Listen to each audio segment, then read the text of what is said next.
George-a-Greene, the pinner of Wakefield. The first whereof that I intend to show is Mary Wakefield and her pinner too, which fame hath blazed with all that did belong unto that town in many gladsome song, the pinner's valor and how firm he stood in the town's defence against the rebel Robin Hood. The years went by quickly enough while Robin Hood dwelt in Sherwood with his merry band of outlaws. Outside in the greater world, Prince John plotted and schemed to gain power, and King Richard, after his unsuccessful crusade, was captured by the Archduke of Austria and languished long in prison. Rumors of Richard's fate crept home to England, which John strove to turn to his own good.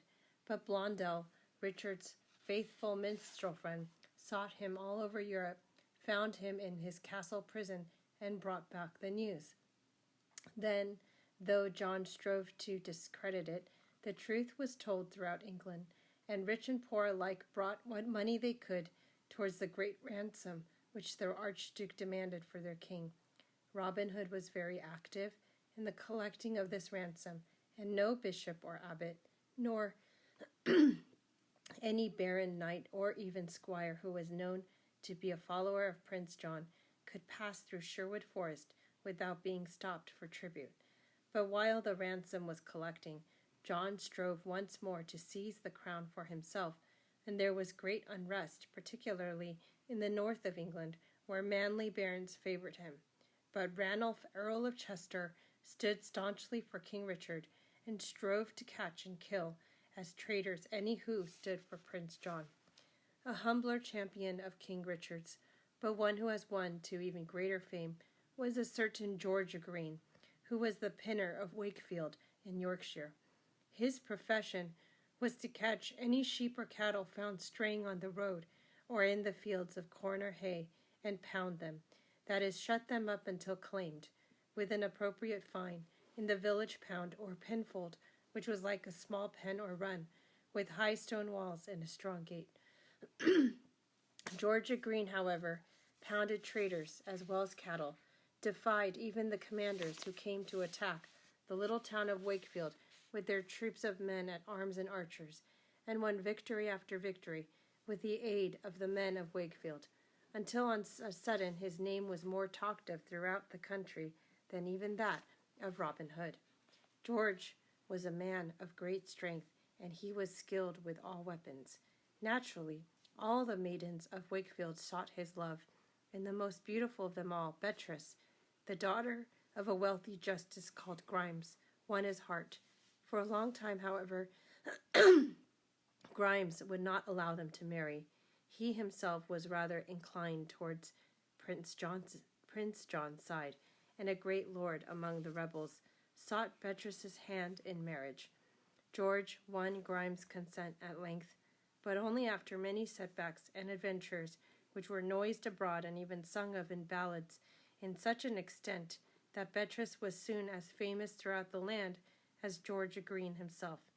Rumors of all this reached Robin and his men in Sherwood, but most was told them by a wandering minstrel who was sheltered in the secret dell during a fortnight of heavy rain. He strove to pay for his entertainment by telling stories and singing ballads, and it chanced that most of these were concerned with the bravery and strength of George-a-Greene and the unparalleled beauty of the lovely Beatrice. When the minstrel had gone, Robin noticed that Marian was strangely silent and depressed, and her melancholy and shortness of temper grew so extreme that he was almost inclined to fear lest he had cause for jealousy. "My lovely Marian," said he one April day, as they sat near to one another by the great trysting tree in the secret glade, "why are you not cheerful as you used to be? What ails you, my sweetheart, and what makes you so sad? Is it this long, long wait for Richard to come home to his own and give you to me in marriage according to our oath?" Marian smiled and leant her head against Robin's arm. "No, no," she said softly, "though indeed I long more and more for that happy day," and she sighed a little. "What is it then, sweetheart?" "You must not laugh at me, Robin," she said, looking half ashamed as she spoke. I think these long days of wet spring after snowy winter, when there's little I can do, I think they are largely to blame. Surely otherwise I would not worry about so trifling a care." She paused, and Robin said tenderly, "Dear heart, you know well that no care of yours can seem a trifle to me. Tell on, I pray you." "Well," answered Marian hesitatingly, "one hears more and more these days of the deeds and the valor of this George-a-Greene, and of the beauty of his love, the fair Beatrice, who is said to exceed all women in her loveliness. Until lately, your name, my Robin, was on everyone's lips and in all the songs of the minstrels and peddlers, and they told of your deeds of prowess, your skill with bow or with quarter-staff, and of Maid Marian, the Queen of Sherwood." "And so they shall again," declared Robin. "This fellow is an upstart, and rides to fame on a bubble reputation which will burst sooner or later, albeit he is a good man, and a loyal from all I hear.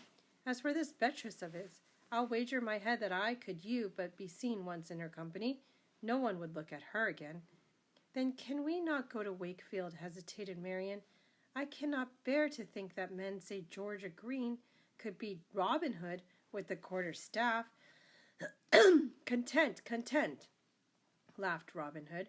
"We will away to Wakefield forthwith. The spring is upon us, and I feel ready for any mad adventure. Like you, I also have been cooped up in our caves far too long. Yes, we will dress you as a forester, the very garb in which you deceived me when you came to seek me here, and we will take with us but Scarlet and John. Let us tell them of our venture, and bid them make sure that their bowstrings are strong, their arrows keen, and their staffs of the toughest oak. I'll warrant heads will be broken when we meet with George-a-Greene." Not many evenings later, his cares permitting, George-a-Greene walked forth into the country outside Wakefield with Beatrice on his arm, to view the fields where the lately sown corn was already showing tender green shoots above the brown earth.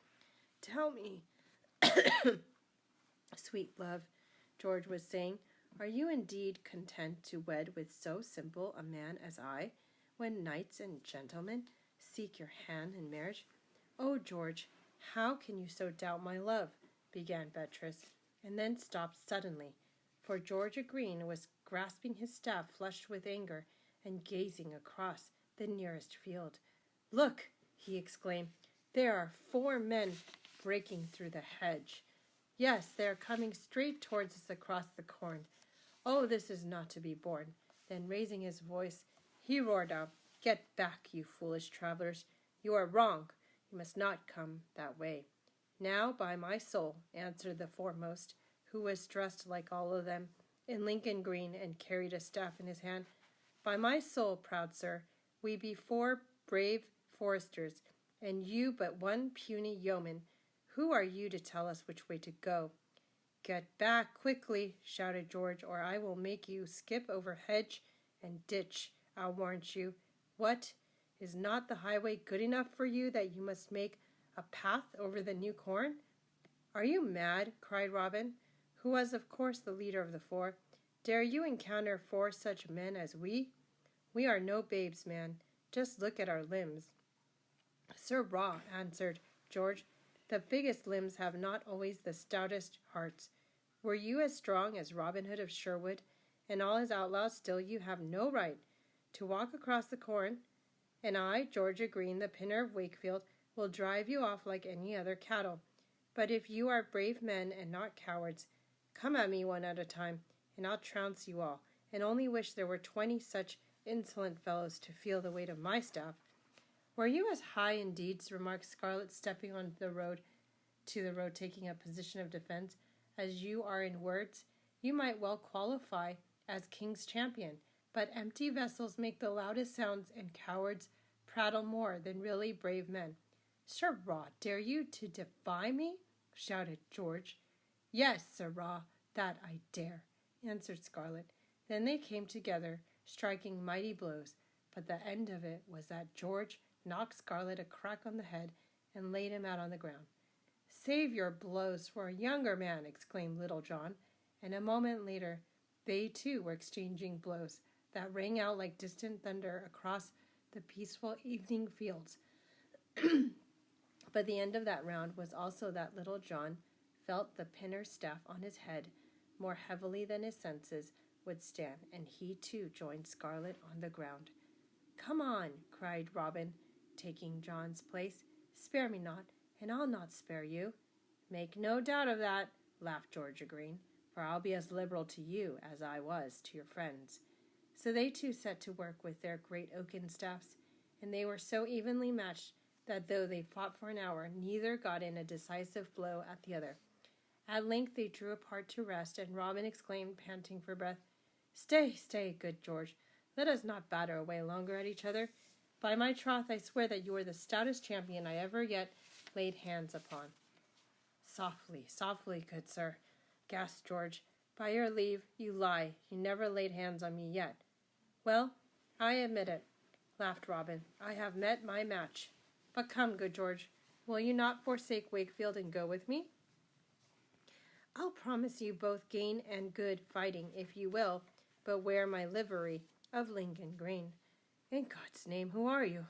asked George, mopping his forehead.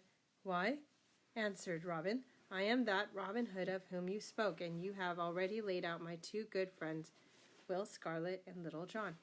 "Robin Hood!" cried George. "Right glad am I to see you. Next to our Lord King Richard, you are the man I honor most, and have most often longed to meet. Right willingly will I be your man. My time is out as pinner here in Wakefield, and though I will not desert my home, I may well spend some of my days in Sherwood, and I doubt not that you will find a welcome also for my dear loved Beatrice, so soon to be my wife, and if not, the far-famed Maid Marian surely will." "Let her answer for herself," smiled Robin, beckoning to the last member of his party. "I present Maid Marian to you." Both George and Beatrice uttered exclamations of surprise, so perfect was Marian's disguise. But when she flung back her hood and let the loveliness of her hair come tumbling all about her face, no one could doubt that she was far the loveliest lady in all the north country, and Beatrice, though comely and winsome, could never compare with her. But Beatrice bore no grudge, and while Robin and George shook hands and clapped one another on the back, she went up and knelt before Marian and kissed her hand. "Not so," said Marian gently. "There is no Lady Marian in Sherwood, but only Maid Marian," and she raised Beatrice to her feet and embraced and kissed her. Then they were all happy together, and neither Scarlet nor John bore George any grudge for their broken heads. "Come now," said George, "you are most welcome. Come, good Robin Hood and lovely Maid Marian, and you too, stout fighters, Will Scarlet and Little John, whose skill with the bow is, I'll warrant, far greater than mine could ever be. I live but in a humble cottage, thatched with turf, but I can offer you a feast that you might not find even in a manor house. I have a side of beef that has hung in the smoke since Christmas. I have fresh mutton and veal. I have wafer cakes in plenty, and as much ale as any one of you could drink in a year. And that is a feast all too good for such unbidden guests as we are," said Robin. "But let us in and partake of it, and tomorrow come back with us to Sherwood and taste of our good cheer." "Right willingly," answered George-a-Greene. "And I say the like," echoed Beatrice. "That is, if I may come with you dressed even as Marian is, with a sword at my side and a bow on my back." "It shall be as you wish," said George, and Robin nodded agreement. "But come away now, for dinner awaits us, and I long to drink the health of noble Robin Hood."